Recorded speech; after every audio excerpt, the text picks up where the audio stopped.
செய்தி. வணக்கம். விவி செய்திகளுக்காக ஊர் செய்திகள் வாசிப்பது ஸ்வர்ணா. காவிரிப்பாக்கம் அருகே கதண்டு விஷவண்டு கடித்து விவசாயி சிகிச்சை. தீயணைப்பு துறையினர் விரைந்து வந்து கதண்டு வண்டினை அழித்தனர். ராணிப்பேட்டை மாவட்டம் காவிரிப்பாக்கம் அடுத்த மேல்வீராணம் பகுதியை சேர்ந்தவர் பாலகிருஷ்ணன். வயது 40. இவர் தனது இருசக்கர வாகனத்தில் பன்னியர் கூற்றோடு அருகே உள்ள விவசாய நலத்திற்கு மண் சாலையில் சென்று கொண்டிருக்கும் போது சாலை அருகே இருந்த பனை மரத்திலிருந்து சாய்ந்த பனை ஓலை கீழே விழுந்துள்ளது. அதில் கூடு கட்டியிருந்த கதண்டு விஷவண்டு பறந்து அவரை தோள், முதுகு உள்ளிட்ட இடங்களில் கொட்டியது.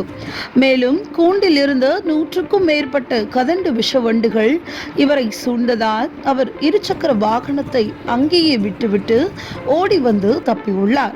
இதில் அவருக்கு ஆங்காங்கே உடலில் வீங்கியதால் உடனடியாக மாநகரம் அரசு மருத்துவமனைக்கு வந்து சிகிச்சை பெற்றுள்ளார்.